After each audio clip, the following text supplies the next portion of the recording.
নেটত সফলতা নলবাৰীৰ লালন ইণ্টিগ্ৰেটেড কোচিং চেণ্টাৰ।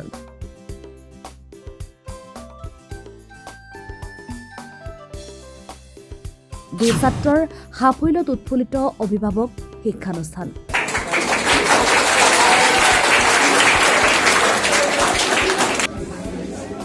সদ্যঘোষিত নীট পৰীক্ষাত ফলাফলত নলবাৰীৰ লালন ইণ্টিগ্ৰেটেড কোচিং চেণ্টাৰে কঢ়িয়াই আনিলে জিলাখনলৈ সুখবৰ। দুই ছাত্ৰৰ সাফল্যত উৎফুল্লিত হৈ পৰিল লালন একাডেমীৰ শিক্ষক শিক্ষয়িত্ৰী ছাত্ৰ ছাত্ৰী তথা অভিভাৱকসকল। উল্লেখযোগ্য যে কালি ঘোষিত সৰ্বভাৰতীয় নীট পৰীক্ষাত লালন কোচিং চেণ্টাৰৰ পৰা দুই ছাত্ৰই গৌৰৱ কঢ়িয়াই আনিবলৈ সক্ষম হৈছে। দুই ছাত্ৰ ক্ৰমে উপমান্যু চক্ৰৱৰ্তী সৰ্বভাৰতীয় পৰ্যায়ত 720 নম্বৰৰ ভিতৰত 627 নম্বৰ আৰু মিনহাজ আহমেদ 623 নম্বৰ লাভ কৰিছে। দুই ছাত্ৰৰ সফলতাৰ খবৰে লালন কোচিং চেণ্টাৰত এক উৎসৱমুখৰ পৰিৱেশে বিৰাজ কৰিছে। এনেদৰেই আজি এক সম্বৰ্ধনা অনুষ্ঠানৰ আয়োজন কৰি কেক কাটি শিক্ষক শিক্ষয়িত্ৰীসকলে আনন্দ উল্লাস কৰা দেখা গ'ল। সপোনটো পুৰা হৈছে, মোৰ বহুত ভাল লাগিছে।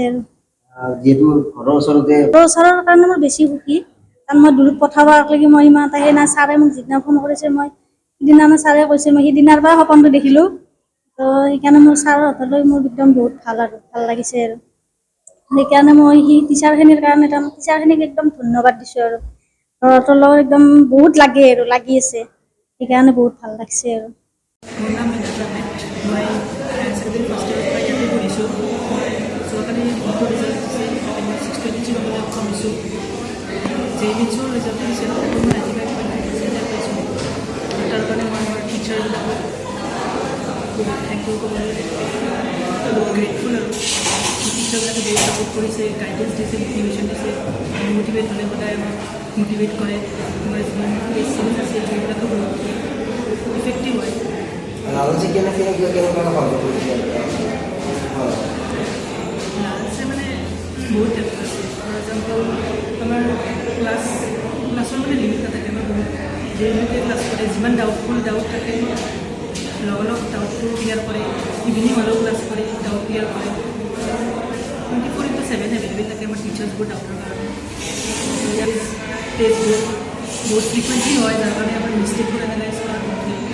নেক্সট জেনেৰেশ্যনত কি ক'বা আজি কেনেকুৱা সুবিধা আহিব লাগে? জেনেৰেশ্যনক হাৰ্ডৱৰ্ক কৰিলে একদম নহয়, একদম ছাকচেছ হয়। প্ৰেক্টিচ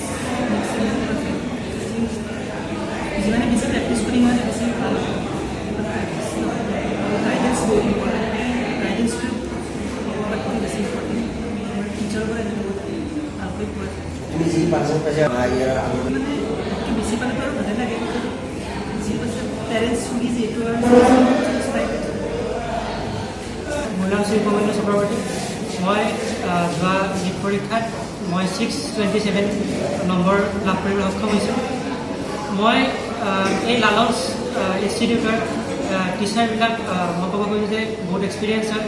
ইয়াৰ টেষ্ট চিৰিজবিলাক বহুত উন্নত মানৰ। ছাৰহঁতে যিখিনি গাইডেঞ্চ দিয়ে সেইখিনি মই ভাবোঁ যে এজন ষ্টুডেণ্টৰ কাৰণে বহুত ছাফিচিয়েণ্ট হয়। আৰু ছাৰহঁতে অনবৰত আমাৰ লগত লাগি থাকে। যিখিনি ভুল হয় সেইখিনিৰ ওপৰত ছাৰহঁতে বেছি গুৰুত্ব দিয়ে, আৰু সেইখিনি যাতে আমি যাতে শুদ্ধ কৰিব পাৰোঁ তাৰ বাবে আমি ছাৰহঁতে বেছি ফ'কাছ কৰে। মই ইয়াতে ক'ব খুজিছোঁ যে ছাৰহঁতক ধন্যবাদ দিছোঁ মই।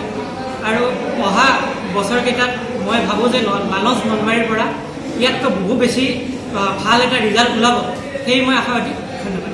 টকা পইচাৰ বেছি খৰচা হয়, আপোনাৰ তাতে অকলে থকাটো অলপ দিগদাৰ হয়।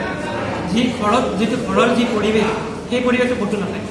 আৰু ঘৰত থাকি এই নলবাৰীতে মই আচলতে 11-12 বহুত বিচাৰি আছিলোঁ, কিন্তু লালন নাছিল। মই বহুত সুখী যে মই এতিয়া লালন নলবাৰীত থাকি নিজৰ টাউনত থাকি মই সেই শিক্ষাটো ল'ব পাৰিছোঁ। এই মই ভাবোঁ যে অহা দিনবিলাকত ইয়াৰ নলবাৰীৰ ষ্টুডেণ্টবিলাক বহুত উপকৃত হ'ব। মই ভাস্কৰজ্যোতি মহন্ত, ইয়াৰে এছ'চিয়েট ডাইৰেক্টৰ অফ লালন নলবাৰী। যেনেকৈ আপোনালোকে গম পায়, যোৱাকালি ইভিনিং নীটৰ সৰ্বভাৰতীয় পৰীক্ষাৰ ৰিজাল্ট দিছে। চ' আমাৰ যোৱা বছৰৰ দৰে এইবছৰ আমাৰ দুটা বেটীমান ছাত্ৰই উপমান্যু চক্ৰৱৰ্তী আৰু মিনহাজ আহমেদ দুজনে 627 আৰু 623 পাইবলৈ সক্ষম হৈছে। ত' তাৰ কাৰণে মই খুবেই উৎফুল্লিত হৈছোঁ আৰু লগতে মই এইটোও ক'ব খুজিছোঁ যে আমাৰ আৰু সপোন আছে আমি এইটো কোৱা নাই যে this is the best result but আমি ক'ৰবাত নহয় ক'ৰবাত কষ্ট কৰিছোঁ ষ্টুডেণ্টে কষ্ট কৰিছে পেৰেণ্টছে কষ্ট কৰিছে তো এইখিনি বস্তু আমি মেইনটেইন কৰি ফুৰিছোঁ আমাৰ আৰু আশা আছে যাতে আমি অল আছামৰ ষ্টেট ৰেংক টপ 10ৰ ভিতৰত সোমাব পাৰোঁ বাট আমাৰ এইটো বস্তু ভাল লাগিছে আমি বেক টু বেক ইয়াৰত আমি হাই ছেকেণ্ডেৰী এক্সামছৰ লগত নীট আৰু JEE এক্সাম ক্লিয়াৰ কৰিবলৈ সক্ষম হৈছোঁ তাৰে লগতে মীনাজে JEE এক্সামছো দিছিলে চ' JEE মেইনছ 1 95.22% পাইছে so' which is the I think most probably এই দুইটিয়ে ৰিজাল্ট নলবাৰীৰ ইণ্ডিভিজুৱেল হিচাপত নলবাৰীত থাকি নলবাৰীত কোচিং কৰা ষ্টুডেণ্টৰ ভিতৰত এইখিনি চাগে মোৰ মতে হায়েষ্ট ৰিজাল্ট চ' বাট আমি সেইটোৱে কৈছোঁ যে আমি সদায় বিচাৰোঁ যে এইটো বস্তুটো আমি সৰ্বভাৰতীয় পৰ্যায়ৰ টপ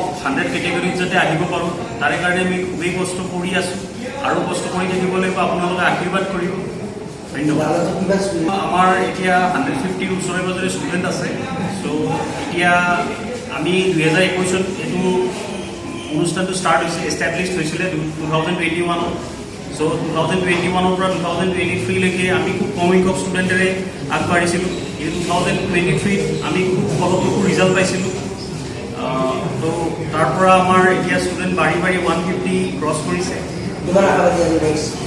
আমি একচুৱেলি নম্বৰৰ কাৰণে বেছি আশাবাদী নহয় যে আমাৰ তাতে কিমান হ'ব 200 হ'ব 500 হ'ব আমি সেইটো টাৰ্গেট লোৱা নাই আমাৰ টাৰ্গেট হৈছে যে আমি যাতে চব ষ্টুডেণ্টক যিখিনি য'ত যেনেকুৱা ডিজাৰ্ভিং হয় কোনোবা যদি 40% পাইছে সেইবিলাকক আমি যাতে 40ৰ পৰা 60লৈকে লৈ যাব পাৰোঁ 60ৰ পৰা 80লৈকে লৈ যাব পাৰোঁ আৰু যোনে ডিজাৰ্ভিং হয় ডিজাৰ্ভিং ষ্টুডেণ্টে যাতে ছিটটো পায় তো সেইটোৱে আমাৰ সদায় থাকে তাৰে কাৰণে আমি হাৰ্ডৱৰ্ক কৰোঁ বহুত হাৰ্ডৱৰ্ক কৰোঁ আমাৰ ফেকাল্টিবিলাক ইয়াতে অলৰেডি থাকে বাহিৰৰ ফেকাল্টি ইয়াতে থাকে আমি সেইটো কাৰণে কৰোঁ যাতে সিহঁতক বেক টু বেক 24/7 ছাৰ্ভিচটো দিব পাৰে যাতে ফেকাল্টিয়ে যদি দূৰৰ পৰা অহা যোৱা কৰি থাকে তেতিয়াহ'লে অলপ প্ৰব্লেম হয় চ' আমি সেইটো বস্তুটো নকৰোঁ লগতে আমি অল ইণ্ডিয়া সৰ্বভাৰতীয় ষ্টেণ্ডাৰ্ড টেষ্ট চিৰিজ থাকে যিটো আমি ছানডে কণ্ডাক্ট কৰোঁ আৰু সেইটো এনালাইচিছ কৰোঁ পিয়'ৰলি এনালাইচিছ কৰোঁ টিচাৰ্ছে সেইটো ছল্ভ কৰে চ' তেনেকুৱা কথা চ' আমি নিজৰ ষ্টেণ্ডাৰ্ডটো আমি মেইনটেইন কৰিবলৈ ট্ৰাই কৰোঁ নলবাৰীৰ পৰা কুলদীপ বৰ্মনৰ ৰিপৰ্ট আছাম ফ্ৰণ্ট